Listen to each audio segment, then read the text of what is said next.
Are you having a faith crisis? Are you trying to reconcile your understanding of scientific findings with your knowledge of Genesis? Did all of these Grand Canyon rock layers form in the 1 year of Noah's flood?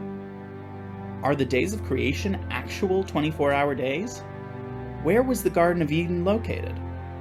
Did Methuselah really live to 969? Was Noah's flood global or local? Is evolution a belief or a fact? Were Adam and Eve real people? A Worldview Approach to Science and Scripture podcast series by geologist-apologist Carol Hill will help you find the answers to these questions and more. Science versus religion. What if there was never a conflict? Find out why, from a worldview approach, there is no conflict. The purpose of this podcast series is to present solid science to the church, not to destroy faith, but to reconcile science with faith as a way to truth. This is not a young earth podcast, but is based on the sciences of archaeology, anthropology, geology, and astronomy. This is a new weekly podcast series, a worldview approach to science and scripture. Podcast series starts on Sunday, September 1st, 4 o'clock p.m. Eastern Standard Time, 2 o'clock p.m. Central Mountain Time, and continues for 11 weeks total at the same time. Credits: narration by Daniel Hill. Royalty-free music composed by Dee Brown and produced by 2U Films, Steve Pointer. The podcast today is on Noah's flood, global or local. What young earth creationists mean by global is that Noah's flood covered the entire planet Earth, even the highest mountains.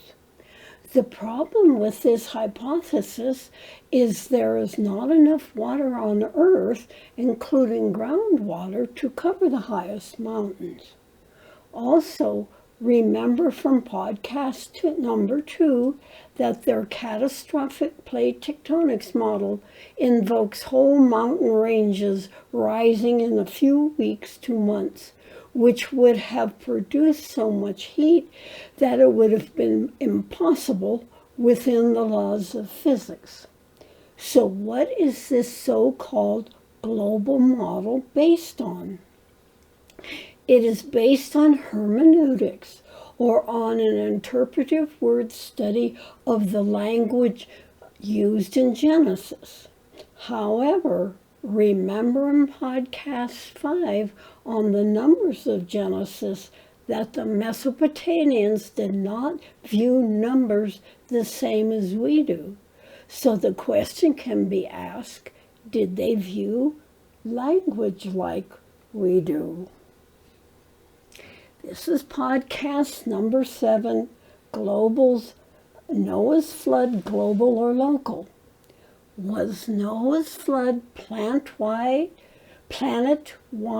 or local to Mesopotamia? Here is an extraordinary picture of Noah's Ark riding on a swell after the Great Flood. Podcast number 7. In podcast number 7, we will cover the most contentious subject in the Noah's flood debate between young earth creationists and old earth creationists. Was the flood global or local? By global, young earth creationists mean that Noah's flood extended over the entire planet Earth, covering even the highest mountains.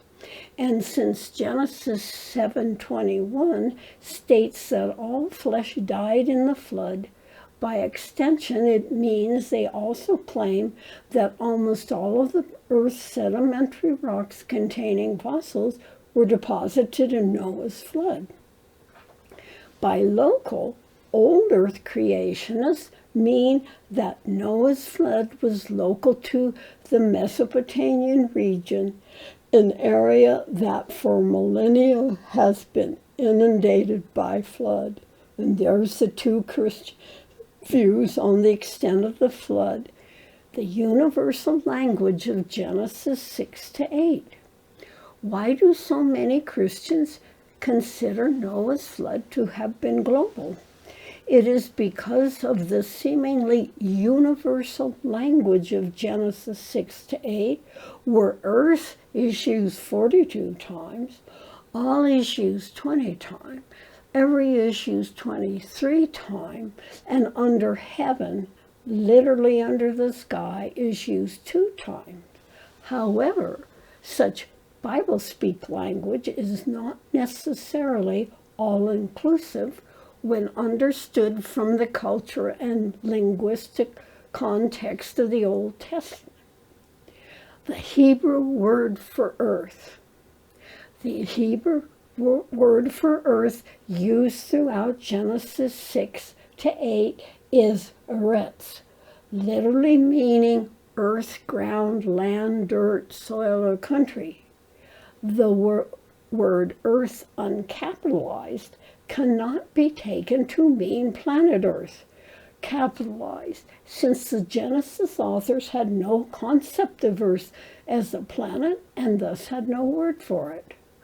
Biblical context also makes it clear that Earth does not mean planet Earth.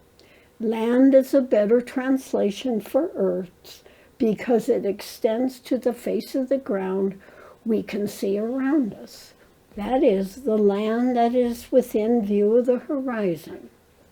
The clincher to the word earth, meaning ground or land, is Genesis 1:10. God called the dry land earth, eretz. If God defined earth as dry land, then so should we. Every under heaven. Besides the mistranslation of eretz to mean earth, the words all, every, and under heaven also do not apply a universal flood.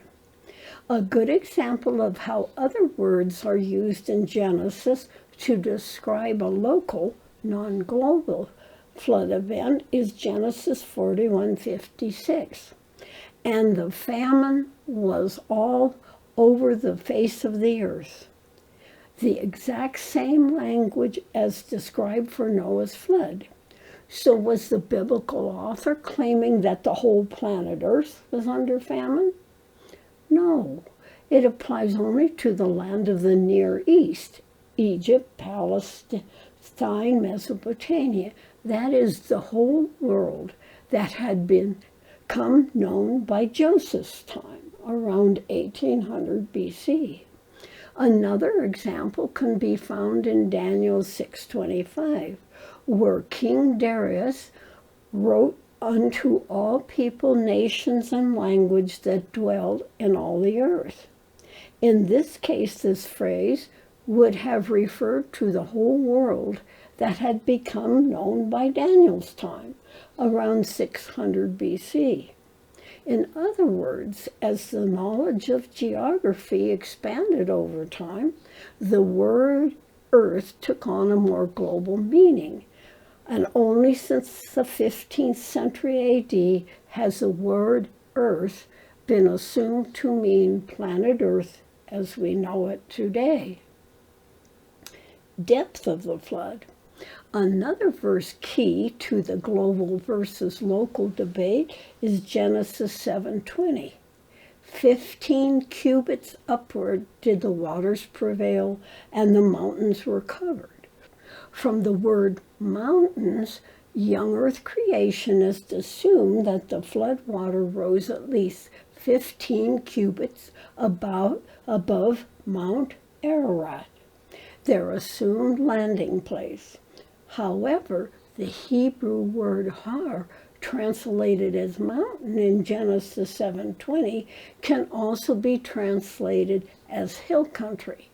implying with Genesis 7:19 that it was all the high hills, also are, that were covered with floodwater rather than the mountains of Ararat. To make matters more complicated, the Sumerians considered their temples, their ziggurats, to be mountains, calling them Iker, which in Sumerian means mountain house.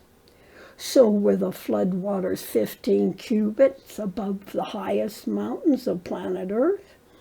Were they 15 cubits above the hill country of Mesopotamia? Were they 15 cubits above the flat country where Noah lived? Or were they 15 cubits above the ziggurat temple mounds? Importantly, Genesis 7:20 says that the water rose only about 20 feet, not 6 miles. Therefore, using the verse to justify a global flood is not a literal reading. It is interpolated, that is, read into the text. Noah's Ark. Noah's Ark has been portrayed in many ways, mostly in children's book, but also as an artwork theme by major artists. But what did Noah's Ark really look like? We will discuss not only what Genesis 6 and 8 say about the ark, but also what biblical and nautical historians have discovered about ships existing in Noah's time, around 3000 BC. And this is a picture of Noah's Ark by Edward Hicks in 1846. Noah's Ark, Genesis 6 and 8. This is a 1731 drawing of Noah's Ark. Wood for the ark, Genesis 6:14. Since southern Mesopotamia was lacking in wood, it had to be cut in the Amanus Mountains and floated down the Euphrates rivers as rafts. Rooms in the ark. Separate rooms were needed for the different animals. Pitch for the ark, Genesis 6:14. Pitch was collected at Hit and floated down river to Noah at Sherubapakis, Noah's hometown. Since Genesis 6:14 says that the ark was pitched both within and without, it implies that the color of the ark may have been partly grayish to blackish. Size of the ark, Genesis 6:15. The ark was 300 cubit longs, 50 cubits wide, and 30 cubits wide. As with the rest of the Noah story, these are sacred, numerological numbers, part of the sexagesimal system. Shape of the ark, Genesis 6:15. The description of the ark suggests a barge-like vessel for carrying goods, such as has been documented for Egypt by about 3000 BC. Window to the ark, Genesis 6:16. There appears to have been two kinds of windows in the ark. This type, Tozar, appears to have been a skylight, 1 cubit from the top, which admitted light and air, but which protected against overbearing heat and rain. That is, Noah built the ark to be what we would call environmentally friendly and stormworthy. Door of the ark, Genesis 6:16, a ramp for the animals led up to the door on the ark side. Decks to the ark, Genesis 6:16. There were 3 decks to the ark. Accounts of decked ships are uncommon in Mesopotamia, but the Egyptian Cheops ship around 2650 BC is known to have had decks which suggests that deck ships may go back further in time. Window of the ark, Genesis 8:6. This window is the Hebrew Cheluin, not Tuzar, which implies a normal window in the side of the ark could be open or shut. Now notice underneath the windows, underneath the roof, directly underneath the roofs, there's another line of windows here that would be normal windows that you would open and shut, covering for the ark. The covering was the skin of dogs, sea cows, which was water repellent and protected the ark's deck from leaking. Summary of Noah's Ark. All of this information implies that Noah was familiar with the nautical technology of around 3000 BC. It also implies a local, not global flood, in that Noah was evidently building a boat out of local or locally imported material to house his family, and he was gathering local animals to bring to the ark. Genesis 6:19.